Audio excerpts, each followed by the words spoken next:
Hello and welcome to the Draft Central YouTube channel. We're going to be continuing our previews team by team for the AFLW Under-19 Championships, which start this weekend, of course, with South Australia taking on Western Australia. And having already previewed the SA squad, we're going to go west and look at the West Australian team, Pete. Of course, as I just said, that's just Peter Williams with me, draft editor of Draft Central. Good to have you with us today.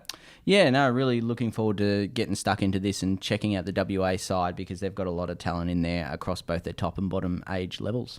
Absolutely, and we're going to take you through the fixtures before, of course, those players to watch. We're going to have a look at a handful of those, as well as a few of the other names from the lower age groups who we should keep an eye on for years to come. So we're going to get stuck straight into it. All right, so looking at Western Australia's fixtures, of course, as we mentioned, South Australia is the first team up on their agenda on March 28 at Flinders University Stadium. So a cracker to open the championships there before, of course, the Queensland leg, which we're really excited about as we are every year. The two fixtures at Metricon Stadium on April 12 and 15 see Western Australia take on Vic Metro and Country. So some really interesting tests there, Pete. How do you expect them to go against these sides? Yeah, I think it'll be fantastic for Western Australia. I think they've probably got the three toughest teams, although Queensland and Allies both have some really talented players as well. But certainly, Victoria, will always be strong. They've got a competition dedicated to this age group. So it'll be fascinating to see how some of the girls that have played at senior level come up against some of the Vics that are yet to do it. And certainly against South Australia, they're in the similar boats. They play at senior level and a lot of the talents are able to compete against potentially AFL women's players who aren't playing on the week, or certainly last year they got to play against some of the AFL women's talents. So that's fantastic experience for them. And just seeing how they play on other grounds, because they're used to playing in the other day it was 37-degree heat. So they'll probably have to maybe bring jumpers or long sleeves when it comes down to what some of the temperatures could be. But, they're really adaptable, and it's going to be fascinating to see how they go. Well, hopefully we do get a bit of sun in that Queensland leg, as we mentioned. But we're going to move straight into the 5 players to watch, of course, in the 2003 birth category. So that's the 18-year-olds who are going to be draft eligible this year. There's, of course, under-19 players and lower. So there's going to be plenty of talent mixed through the age groups. And first up, we've got COURTNEY ROWLEY from Peel Thunder, Pete, who I believe has drawn some comparisons to Georgia Patrikios. Yeah, Rowley's got a lot of talent, really clean around the ball, able to use the ball sort of both sides, really balanced.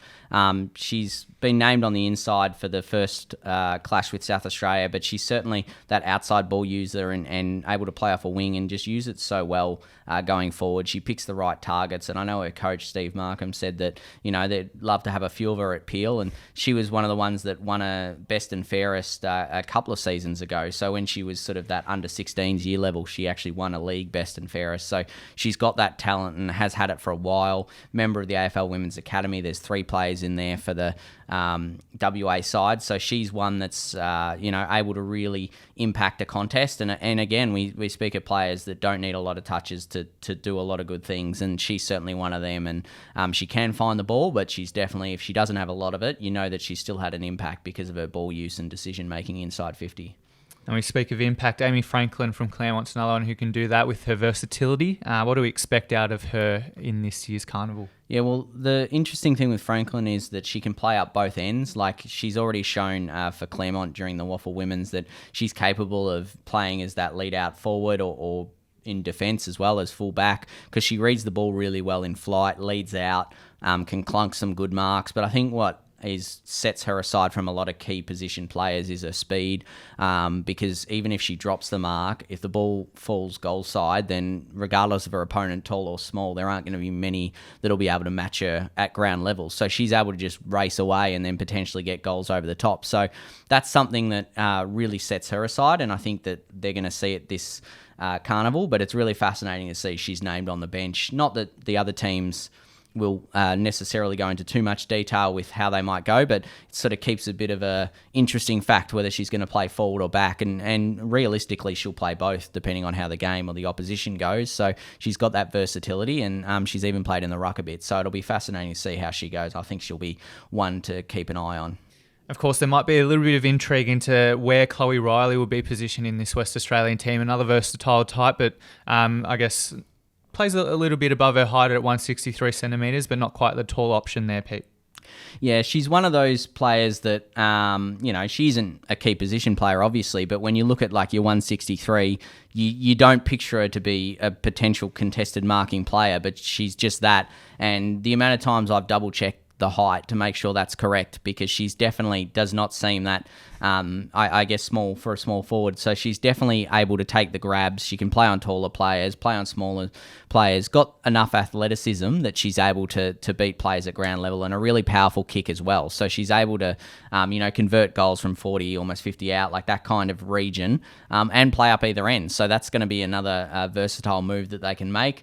She's been named up forward to start with in the first game, and that's probably her best position, but she's more than capable of playing in defence and doing a role there. So she's got that versatility, and yeah, she's able to probably roll through the midfield if need be. She's been building her strength over the summer, so it'll be interesting to see how that translates going up against the other states. And a relative newcomer to the side, Pete, one who I believe comes from a dual sport background, is Michaela Tuakarena out of South Fremantle. What can you tell us about her? Yeah, so obviously she's come from sort of a rugby union sort of background and come into the program and has just sort of said it a lot, really. In terms of her athletic traits, she's got elite speed and agility. Like, once she gets going, there's barely anyone who can touch her. So it'll be really fascinating to see how she goes. She's been named in the middle because she's obviously from that union background. She's got quite a bit of strength and power as well. So one of those players that if she can't get around you, she'll just go through you. So it'll be really, really interesting to see how she adapts, because coming into the program, obviously she's a new player who's still learning different bits and pieces, but she's certainly got that natural talent and certainly that athleticism that she'll get the ball and try and run. So she's one that forward to centre can do a lot of damage and hit the scoreboard as well. So definitely one to keep an eye on and been one of the key reasons for South Fremantle getting up. Absolutely. We've got Sarah LAKAY to round out the list of Swan districts, Pete. Another exciting tall, I believe. What can you tell us about her? Yeah, she's really stepped into her own, taking over the ruck role. She's been the number one ruck there at Swannies, and just remarkable athleticism, like really tall as well, got the 186 centimetres. So again, we spoke about South Australia in the last video, saying about Zoe Prowse having that athleticism, and she's 177, and Prowse is quite tall, but this is 186. So she's got 9 centimetres on her already and got that athleticism. So it's going to be a great battle. I think there'll be very few who have her height as well as that athleticism. So she can also go forward and back. She can be thrown just about anywhere. But she is able to take the grabs and also do it at ground level as well. So she'll get down and basically lay some tackles or win the hard ball and shovel it out. So definitely good second efforts. And again, a bit of a raw talent building, but certainly got a lot of excitement and a lot to like going forward. And this is the carnival that she can really make her mark. Absolutely. We've got a good mixed bag of player types and roles there, with the players to watch there, at least in the top age category from Western Australia. But we'd be remiss, of course, not to run through a few of the younger talents and maybe even some 19-year-olds on this list who are going to impress. So, Pete, I guess take the lid off. Tell us who to watch out for.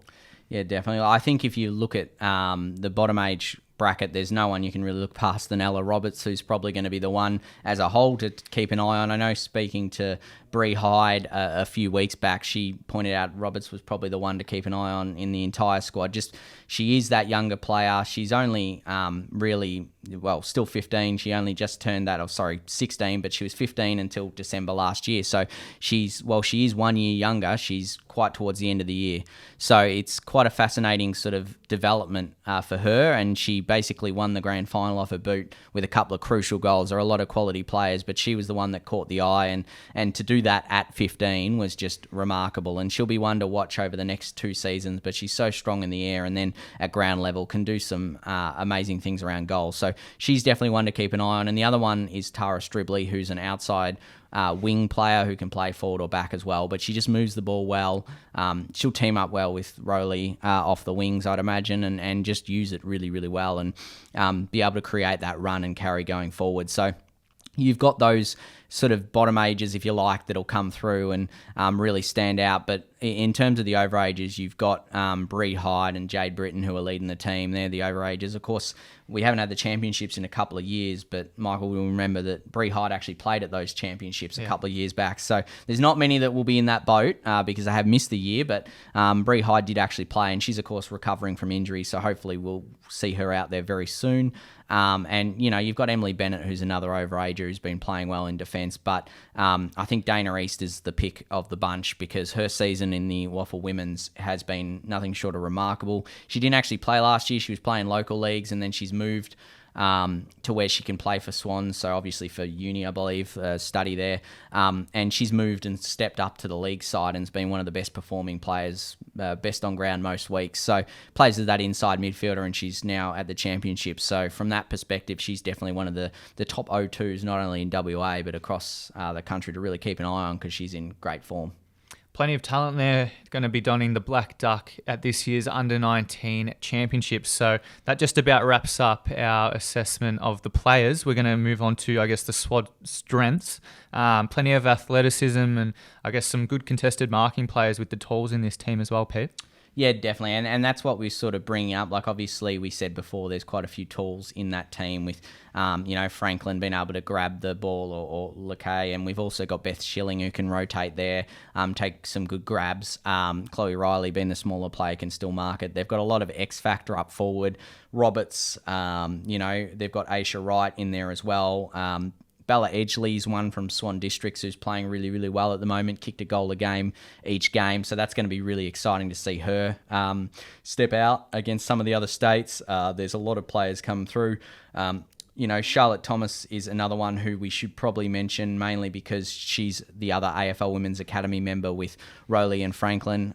Just had some injuries, but won't be available for the first game, but she'll be right for the Queensland leg of it, if you like. So she'll be one to definitely watch out, uses the ball really well. But yes, that's the thing. They're really good defensively as well. Like, we've mentioned a few of them, but in terms of, the defensive aspect, if you like, there's quite a few that are able to go one-on-one, like Emma Nannett's one.